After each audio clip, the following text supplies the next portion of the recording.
السلام علیکم، آپ کی اپنی انوشی آپ کے ساتھ اپنی آج کی ویڈیو میں امید کرتی ہوں کہ آپ سب بالکل خیریت سے ہوں گے، اور میں دعا کرتی ہوں کہ آپ سب جہاں رہیں خوش رہیں، شاد و آباد رہیں، ہنستے مسکراتے رہیں۔ آج میں پہلی دفعہ ایک نئے رائٹر، نئے تو نہیں لیکن میرے چینل کے لیے نئے ہیں، میں پہلی دفعہ ان کی کہانی سنا رہی ہوں۔ احمد یار خان نام ہے ان کا، اور ان کی کہانیاں بھی جرم و سزا اور سراغ رسانی پر مبنی ہیں۔ تو جو کہانی میں سنانے جا رہی ہوں اس کا نام ہے قاضی کی کوٹھری اور کنواری بیٹی۔ نام کافی منفرد سا ہے، تو دیکھتے ہیں کہ یہ کہانی کیسی ثابت ہوتی ہے۔ میں اسے معمولی سا کیس سمجھا تھا، لیکن بات کا بتنگڑ بن گیا۔ وہ سرحد کے اس طرف کا ایک قصبہ تھا جو دوسری جنگ عظیم کے دوران اچھا خاصا شہر بن گیا تھا۔ تقریباً 1/4 آبادی مسلمانوں کی تھی۔ مسلمان مزدور پیشہ بھی تھے، درمیانہ طبقے کے پڑھے لکھے بھی، اور ان کی اچھی خاصی تعداد امیر فیملی کی بھی تھی، امیر خاندانوں سے بھی تھی۔ ان کے محلے الگ تھے۔ شہر کا ایک ہی تھانہ تھا جس میں ارد گرد کے کچھ گاؤں بھی شامل تھے۔ ایک صبح میں تھانے پہنچا تو پتہ چلا کہ ایک کیس آیا ہوا ہے۔ میں نے ان لوگوں کو اپنے دفتر میں بلایا۔ ان میں ایک نوجوان لڑکا تھا جس کی عمر 16-17 سال تھی۔ اگر یہ نوجوان برقعے میں ہوتا تو کسی کو شک نہ ہوتا کہ یہ لڑکا ہے۔ برقعے کے بغیر بھی اس کا چہرہ لڑکیوں جیسا تھا۔ اس زمانے میں لڑکیوں، خصوصاً مسلمان لڑکیوں کے بھی قد 6 فٹ سے 2-2.5 انچ ہی کم ہوتے تھے۔ آج کل اس قد کا کوئی آدمی بھی نظر نہیں آتا۔ یہ نوجوان بہت خوبصورت تھا۔ وہ دبلا پتلا نہیں تھا، بڑے موزوں جسم کا نوجوان تھا۔ اس کا نام اختر بتایا گیا۔ بعد میں پتہ چلا تھا کہ ماں اسے اختری کہتی ہے۔ اس کا رنگ گورا تھا اور سر پر ترکی ٹوپی تھی۔ اس زمانے میں شہروں میں بیشتر مسلمان کالے پھندنے والی لال رنگ کی ٹوپی پہنتے تھے جسے ترکی ٹوپی کہا جاتا تھا۔ سر ننگا رکھنے کا رواج نہیں تھا۔ بڑوں کے سامنے ننگے سر بیٹھنے کو آداب کے خلاف بلکہ اسے بدتمیزی سمجھا جاتا تھا۔ ماں اختر کے ساتھ تھی اور محلے کے 2 اور معزز آدمی بھی ان کے ساتھ آئے تھے۔ واردات جو انہوں نے بتائی وہ یوں تھی کہ اختری دوسری تیسری رات اپنے ایک دوست کے گھر جایا کرتا تھا۔ اس نے چند ہی دن پہلے میٹرک پاس کیا تھا، اب فارغ تھا۔ وہ گزشتہ رات 9 بجے کے لگ بھگ اپنے دوست کے گھر سے آ رہا تھا۔ ایک گلی میں ایک پرانا اور غیر آباد مکان تھا۔ یہ کھنڈر بنتا جا رہا تھا۔ اختر اس مکان کے سامنے سے گزر آیا تو پیچھے سے اسے سر پر کسی نے لاٹھی ماری یا موٹا ڈنڈا۔ اختر چکرا گیا، اس کی آنکھوں کے آگے تارے ناچنے لگے۔ اختر کا دماغ سن ہو گیا، اتنا بھی نہ سوچ سکا کہ پیچھے مڑ کر دیکھتا کہ اسے ڈنڈا مارنے والا کون ہے۔ سر کے پچھلے حصے پر ضرب پڑے تو آدمی بے ہوش ہو جاتا ہے۔ اختر کو یہاں تک یاد تھا کہ اسے کسی نے وزنی لاٹھی یا ڈنڈا مارا تھا، اور اس کے فوراً بعد اس کی پیٹھ کے بالائی حصے پر 2 ضربیں اور پڑی تھیں۔ پھر اسے ہوش نہ رہا۔ ہوش ٹھکانے آئے تو اسے چارپائی پر ڈال کر اسپتال لے جا رہے تھے۔ اسے حملہ آور کے متعلق کچھ بھی معلوم نہیں تھا۔ اس کی جیب میں کوئی رقم نہیں تھی، گھڑی نہیں تھی، سونے کی انگوٹھی نہیں تھی۔ اس کے پاس کوئی ایسی قیمتی چیز نہیں تھی جو لوٹنے کے لیے اس پر حملہ کیا گیا ہو، یعنی یہ رازنی کی واردات نہیں تھی۔ وہ قصبہ تھا اور موسم سردیوں کا تھا۔ رات 9 بجے تک لوگ سو جایا کرتے تھے اور گلیاں سنسان ہو جایا کرتی تھی۔ لڑکے کی عمر اور خوبصورتی دیکھ کر میرے ذہن میں کئی شکوک آئے۔ آپ نے آج کل اخباروں میں ایسی خبریں پڑھی ہوں گی کہ ایک لڑکے نے ایک دوست کو چھوڑ کر کسی اور کے ساتھ دوستی کر لی تو پہلے دوست نے لڑکے کو چاقو گھونپ دیا۔ مجھے یہ واردات اسی قسم کی معلوم ہونے لگی۔ میں نے یہ بھی محسوس کر لیا کہ یہ کیس درج رجسٹر کرنے والا نہیں۔ اگر لڑکے کو کوئی قتل کرنا چاہتا تو تیز دھار آلہ استعمال کر سکتا تھا، لیکن میں ان لوگوں کو ٹالنا نہیں چاہتا تھا۔ میں شاید انہیں کوئی سمجھا بجھا کر رخصت کر دیتا، لیکن یہاں ماں کا معاملہ تھا اور یہ بڑا جذباتی معاملہ تھا۔ مجھے بتایا گیا کہ اختر ماں کا اکلوتا بیٹا ہے اور اس کا باپ 3-3.5 سال پہلے فوت ہو چکا تھا۔ ماں کا سہارا یہی ایک لڑکا تھا جسے دیکھ کر ماں زندہ تھی۔ اختر کا باپ ضلعی شہر میں ڈپٹی کمشنر کے دفتر میں کسی بڑی اچھی پوسٹ پر تھا۔ اس کا گزارا صرف تنخواہ پر نہیں تھا، اس کی بہت بڑی حویلی کے علاوہ قصبے میں 2 اور مکان تھے جو کرائے پر دیے ہوئے تھے، اور قصبے کے ساتھ زیر کاشت اراضی بھی خاصی تھی۔ اس لحاظ سے یہ کنبہ امیر تھا۔ اختر کی ماں کی خوبصورتی بھی دیکھنے سے تعلق رکھتی تھی۔ چہرے سے وہ 30 سال سے کم کی لگتی تھی، لیکن 40 سے اوپر کی تھی۔ جسم کی ساخت اور چال میں جوانی کے پہلے دور والی کشش ابھی بھی موجود تھی۔ وہ روتی اور مجھے کہتی تھی کہ آج اس کے بیٹے پر جو حملہ ہوا ہے، یہ کل پرسوں قاتلانہ حملہ بھی بن سکتا ہے۔ میرا بچہ قتل بھی ہو سکتا ہے۔ میں نے اسے تسلی دی اور کہا کہ میں تفتیش میں کوتاہی نہیں کروں گا، مجھے صرف یہ بتا دیں کہ دشمنی کس کے ساتھ ہے۔ ماں نے کہا کہ وہ دشمن بنانے والی عورت نہیں، اور میرے اختری کا باپ صرف دوست بنانا جانتا تھا۔ اس نے کہا۔ اس کے ساتھ آئے ہوئے دونوں آدمیوں نے اس کی تائید کی۔ مجھے ہندوؤں پر بھی شک تھا۔ ہندو مسلم کشیدگی تو رہتی ہی تھی، لیکن ابھی ایک دوسرے پر قاتلانہ حملے شروع نہیں ہوئے تھے۔ اگر ہوئے بھی تھے تو صرف اس لڑکے پر حملہ کر کے ہندو کیا حاصل کر سکتے تھے؟ میرے ذہن میں بار بار یہی شک آتا تھا کہ یہ لڑکے کی ذاتی دشمنی کا مظاہرہ ہے۔ میں نے اسے الگ کر لیا اور باقی سب کو باہر بٹھا دیا۔ میں نے سب سے پہلے اس کی چوٹیں دیکھیں۔ سر پر موٹا ڈنڈا یا لاٹھی زور سے پڑے تو جلد پھٹ جاتی ہے اور خون نکلتا ہے۔ اختر کے سر پر ترکی ٹوپی تھی، اس لیے ضرب زخم نہ لگا سکی۔ میں نے دیکھا اس کے سر پر ابھار تھا۔ اس کی قمیض اٹھوا کر پیٹھ دیکھی، وہاں چوٹوں کے 2 لمبے لمبے نشان بڑے صاف تھے۔ مجھے ان ضربوں کی تحریری رپورٹ ڈاکٹر سے لینی تھی۔ مجھے بتایا جا چکا تھا کہ ڈاکٹر نے دوائی وغیرہ دے کر لڑکے کو اسی وقت فارغ کر دیا تھا۔ وہ سول اسپتال کا سرکاری ڈاکٹر تھا۔ مجھے یقین تھا کہ اس نے ضربوں کی تفصیل لکھ لی ہوگی، کیونکہ وہ جانتا تھا کہ یہ پولیس کیس ہے۔ میں نے محرر ہیڈ کانسٹیبل سے کہا کہ وہ ڈاکٹر سے رپورٹ لے آئے۔ میں نے اختر کے متعلق جو رائے قائم کی تھی وہ اس کا انداز دیکھ کر اور باتیں سن کر بدلنے لگی۔ میرا خیال تھا کہ وہ ذہنی طور پر بالغ نہیں ہوگا اور وہ مجھ سے جھینپے اور شرمائے گا۔ اسے ڈرا ہوا ہونا چاہیے تھا۔ اس پر بے خبری میں حملہ ہوا تھا اور حملہ آور کو وہ نہیں جانتا تھا، لیکن وہ تو ذرا بھی گھبرایا ہوا نہیں تھا۔ امی آپ کو بلا وجہ پریشان کر رہی ہیں، اختر نے میرے کچھ پوچھنے سے پہلے ہی کہا۔ میں نے انہیں بہت کہا کہ تھانے نہ چلو۔ پھر اس کا مطلب یہ ہے کہ تمہیں معلوم ہے تم پر حملہ کس نے کیا ہے؟ میں نے کہا، اور تمہیں یہ بھی معلوم ہے کہ حملے کی وجہ کیا ہے؟ ابھی معلوم نہیں، اس نے پختہ کار آدمیوں جیسی خود اعتمادی سے کہا۔ معلوم ہو گیا تو جو مجھ پر وار ہوا ہے، اس سے زیادہ برا انتقام لوں گا۔ تمہیں کسی پر شک تو ہوگا؟ میں نے کہا، مجھے ذرا سا اشارہ دے دو۔ تم نے کسی کے ساتھ دوستی توڑی ہوگی، کسی کے ساتھ لگائی ہوگی۔ میری دوستی اتنی کچی نہیں ہوتی، اس نے کہا۔ ابھی تک تو میری دوستی کسی سے بھی نہیں ٹوٹی، اس نے پختہ لہجے میں کہا۔ دوستی لگا کر توڑنا مردوں کا کام نہیں۔ مجھے یقین ہو گیا کہ لڑکا کچا نہیں۔ مجھے اس میں ذہنی بلوغت نظر آ گئی، وہ کھل کر بات کرتا تھا۔ میرا یہ سوال غور سے سنو، میں نے کہا۔ کبھی کسی شیطان یعنی کسی بد چلن اور بدمعاش سے لڑکے سے تمہیں دوستی ہوئی؟ اس نے تمہیں دوست بنانے کی کوشش کی، لڑکے نے یا بڑی عمر کے کسی آدمی نے، اور تم نے دوستی کو قبول نہ کیا ہو؟ میں آپ کی بات سمجھ گیا ہوں، اس نے بلا جھجک کہا۔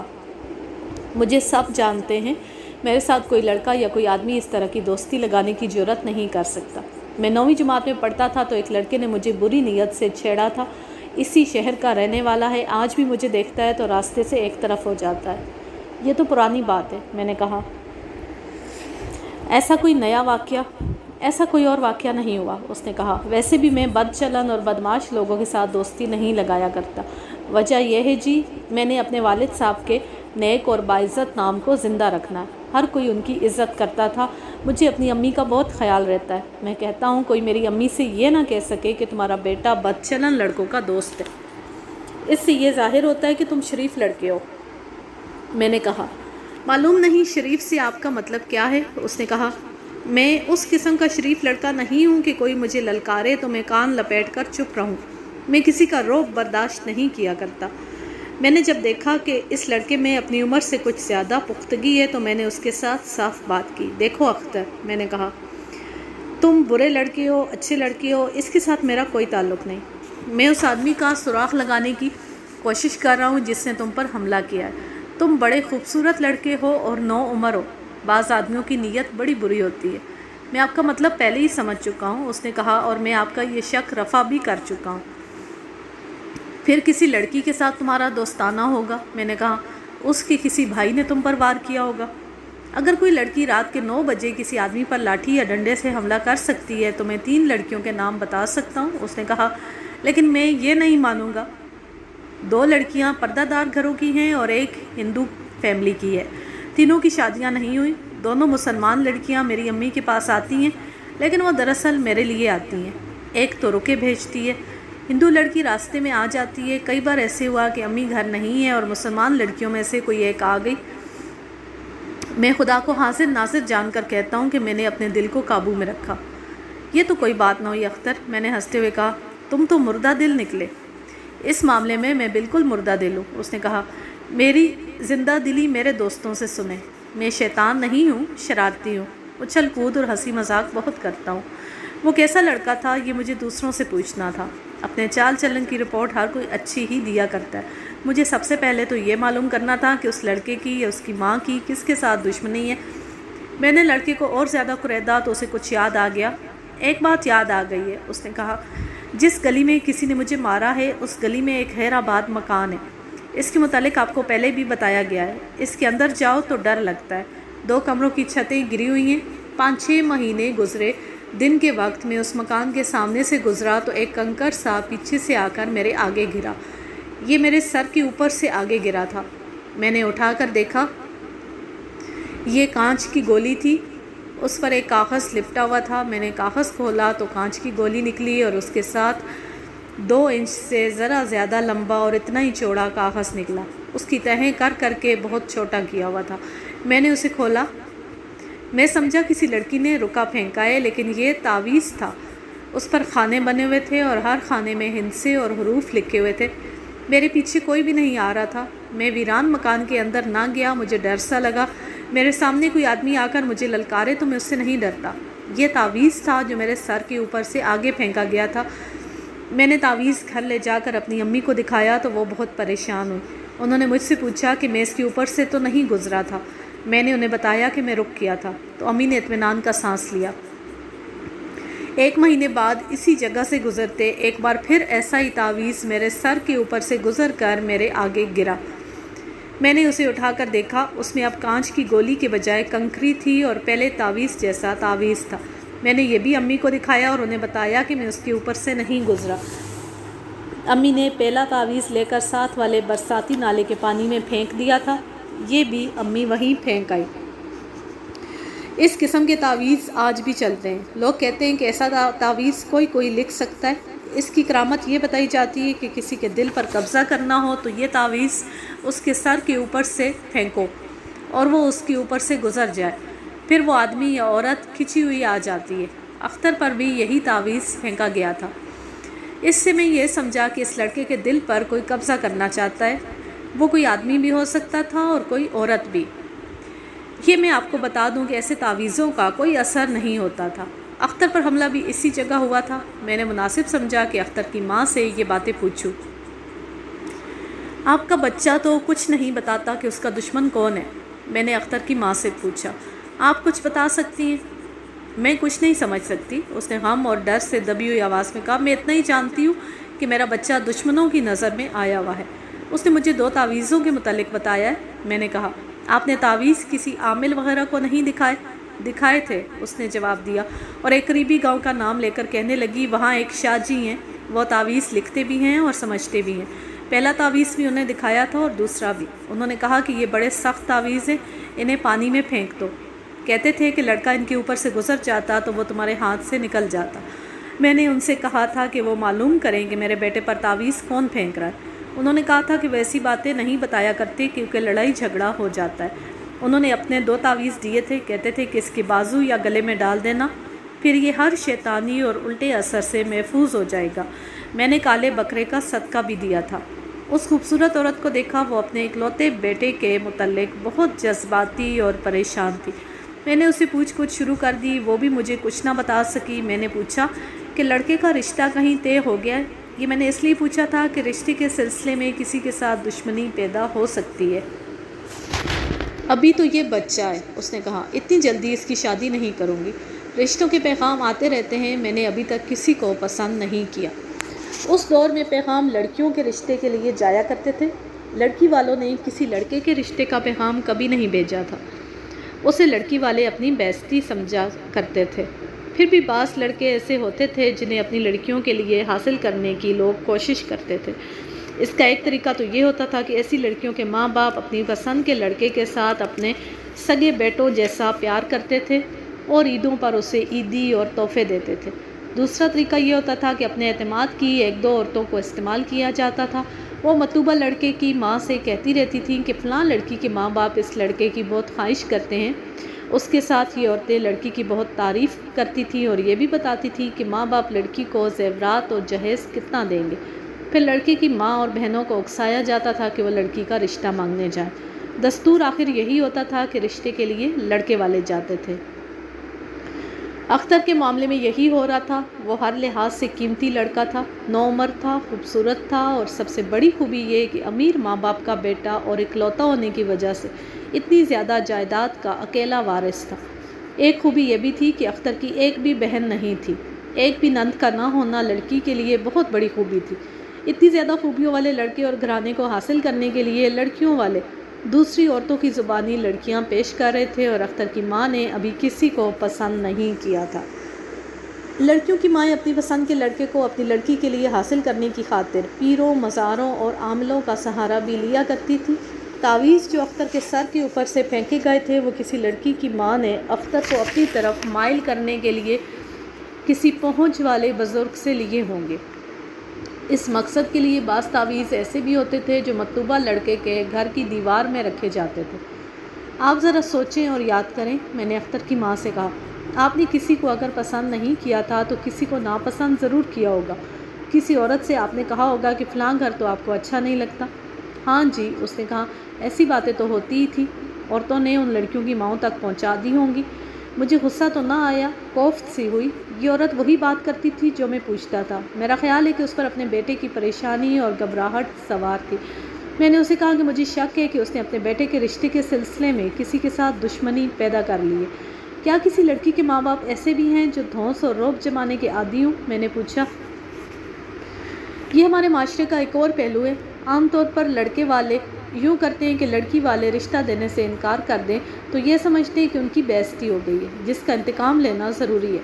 وہ لڑکی والوں کے خلاف محاذ بنا لیتے ہیں، لڑکی کو بد چلن کہتے ہیں اور رنگ میں بھنگ ڈالنے کی پوری کوشش کرتے ہیں۔ ایسی وارداتیں بھی ہوتی تھیں جو آج کل میں کہیں کہیں سننے میں آتی ہیں کہ شادی کا دن مقرر ہوا اور ایک ہی وقت دو باراتیں پہنچ گئیں، ایک اصل اور دوسری بارات اس لڑکی کی جس رشتے سے جواب دیا گیا تھا۔